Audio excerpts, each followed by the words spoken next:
నమస్తే welcome to our channel. Andhra Pradesh మాజీ ముఖ్యమంత్రి వైసీపీ అధినేత జగన్మోహన్ రెడ్డి తన తండ్రి అధికారాన్ని అడ్డుపెట్టుకుని ఎన్నో అక్రమాలకు పాల్పడ్డారని చెప్పి ఆయన పైన ఈడీ కేసులు నమోదైన సంగతి తెలిసిందే. మరి అందులో ఒకటైనటువంటి వన్ పిక్ కేసును కొట్టేయాలంటూ ఆయన తెలంగాణ హైకోర్టును అప్రోచ్ అవ్వడం, మరి హైకోర్టు ఆ కేసును కొట్టేయడం ఒక ఎత్తు అయితే, ఇప్పుడు వైసీపీని వెంటాడుతున్నటువంటి లిక్కర్ స్కామ్, రేపో మాపో ఈ లిక్కర్ స్కామ్లో అంతిమ లబ్ధిదారుడు అయినటువంటి జగన్మోహన్ రెడ్డి అరెస్ట్ అవుతారనే ఊహాగానాలు కూడా వినిపిస్తున్నాయి. మరి మొత్తానికి అటు లిక్కర్ స్కామ్లో అరెస్ట్ అవుతారా, లేదు అంటే ఇటు ఆయన ఏదైతే లేదా 12 ఏళ్ల పాటు బెయిల్ పై తిరుగుతున్నారో ఆ కేసుల్లో అరెస్ట్ అవుతారా? ఇకపోతే సెప్టెంబర్ 9న జగన్మోహన్ రెడ్డి అరెస్ట్ అనే కథనాలు కూడా వినిపిస్తున్నాయి. మరి ఇదే సెప్టెంబర్ 9న 2 ఏళ్ల క్రితం చంద్రబాబు నాయుడు గారిని అక్రమ అరెస్ట్ చేసిన దాఖలాలు. ఇకపోతే వివేక మర్డర్ కేసు కూడా సెప్టెంబర్ 9నే విచారణ జరగనుంది. మరి ఈ సెప్టెంబర్ 9 అటు అవినాష్ రెడ్డికి ఇటు జగన్మోహన్ రెడ్డికి కూడా ఉచ్చు బీగనుందా? ఇటువంటి అంశాలన్నీ కూడా చర్చించడానికి మనతో పాటుగా ఉన్నారు సీనియర్ జర్నలిస్ట్ డివి శ్రీనివాస్ గారు.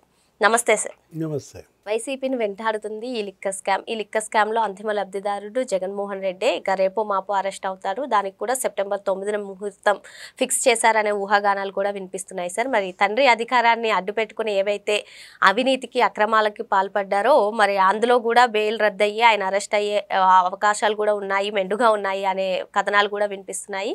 ఇక సెప్టెంబర్ 9న 2 ఏళ్ల క్రితం ఏదైతే చంద్రబాబు నాయుడు గారిని అక్రమంగా అరెస్ట్ చేసి 53 రోజులు జైల్లో ఉంచారో, అదే రోజున అటు అన్నయ్యకి ఇటు తమ్ముడికి ముహూర్తం ఫిక్స్ చేశారు. ఇటు వివేకం మర్డర్ కేసులో అవినాష్ రెడ్డి కూడా బెయిల్ రద్దయ్యి ఆయన కూడా అరెస్ట్ అయ్యే అవకాశాలు ఉన్నాయి అని చెప్పి వినిపిస్తున్నాయి సార్. ఏమంటారు దీనిపైన? పులి మీద పుట్ర అంటే తెలుసా?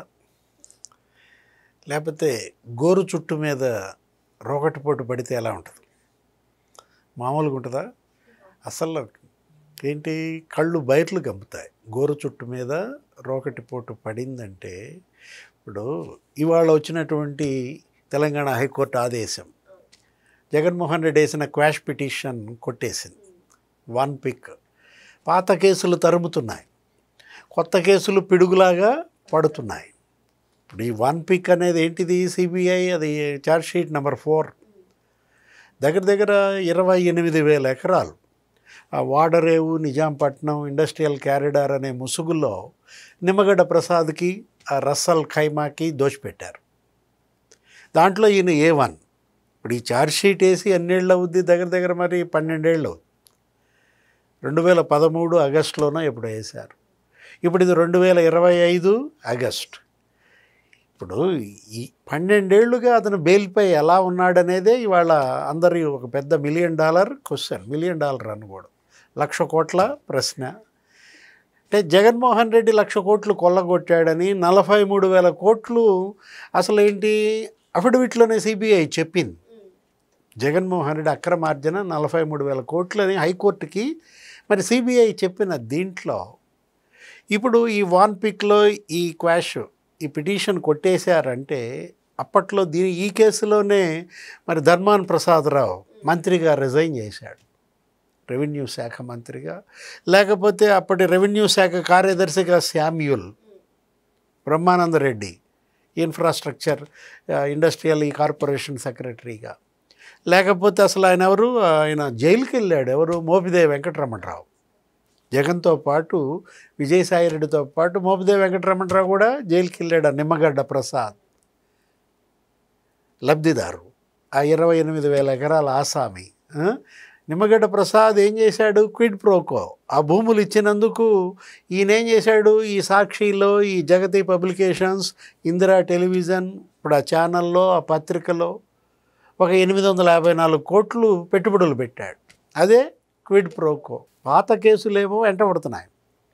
ఇప్పుడు ఈ కొత్త కేసు ఏది? Liquor case. ఇప్పుడు ఇవాళ మరి సిట్ దర్యాప్తు. అటు చెవిరెడ్డి భాస్కర్ రెడ్డి బెయిల్ అడుగుతున్నాడు.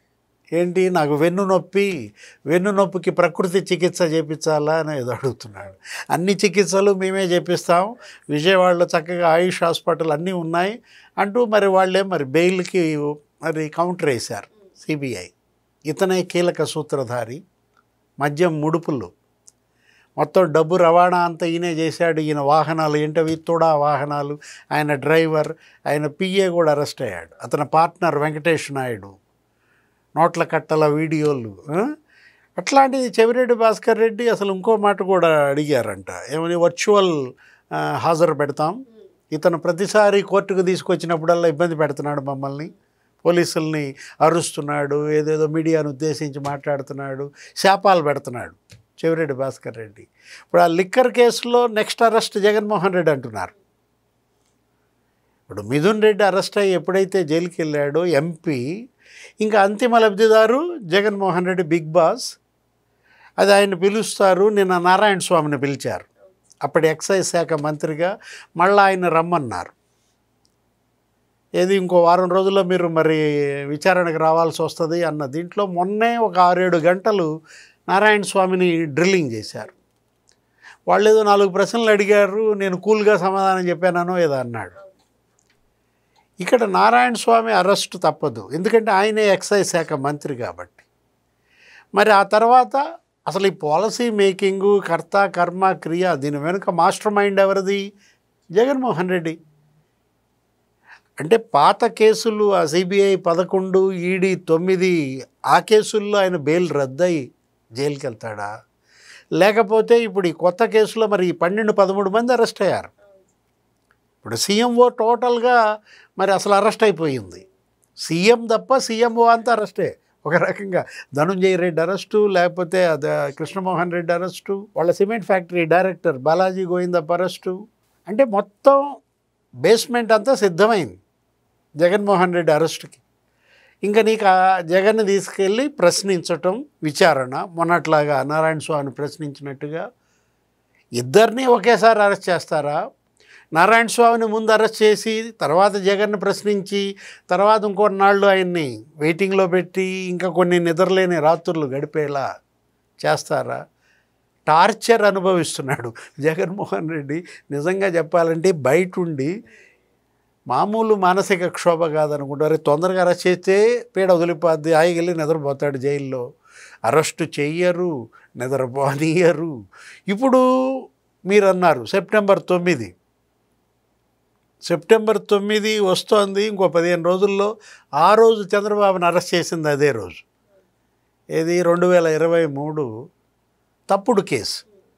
అంటే జరగని అవినీతి, లేని స్కామ్కి ఆయన అరెస్ట్ చేసి మరి స్కిల్ డెవలప్మెంట్ కార్పొరేషన్ అంటే అసలు దానిలో 3,000 కోట్లు అన్నారు, తర్వాత 300 కోట్లు అన్నారు, 30 కోట్లు అన్నారు, చివరికి 3 కోట్లు కూడా తేల్చని పరిస్థితుల్లో ఇక్కడేంటి, ఇక్కడ స్పష్టంగా 3,500 కోట్ల ముడుపులు.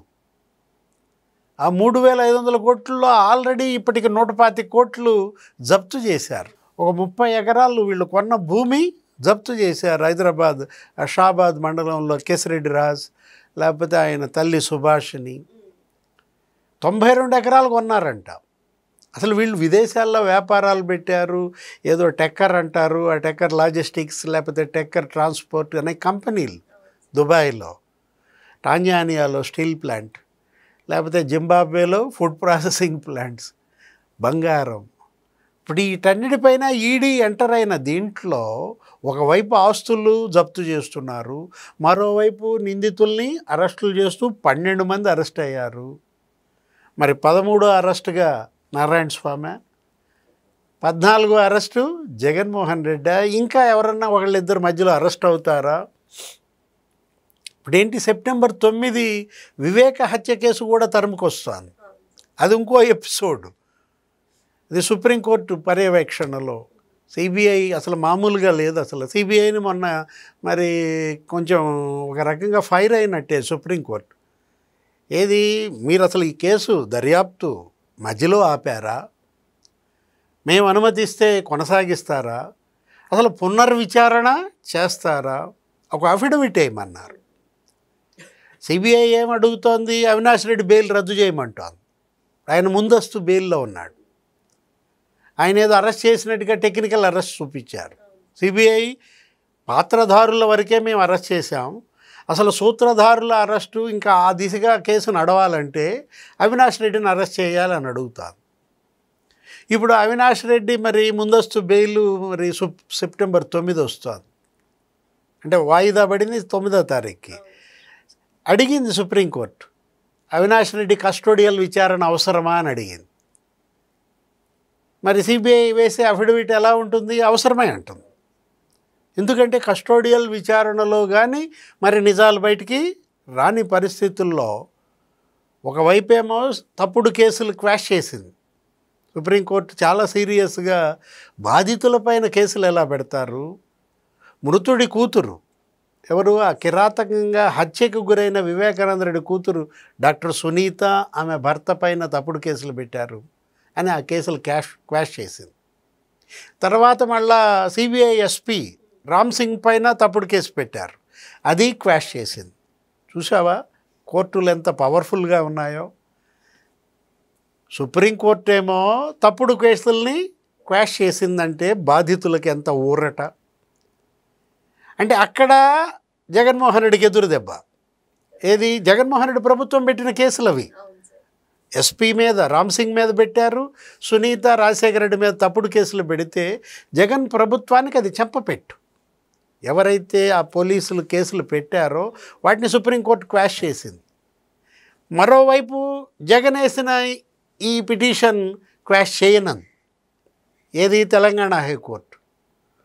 సుప్రీంకోర్టు ఏమో సునీత మీద కేసు క్వాష్ చేసింది, రామ్ సింగ్ మీద కేసు క్వాష్ చేసింది. అంటే వాళ్ళు బాధితులు కాబట్టి.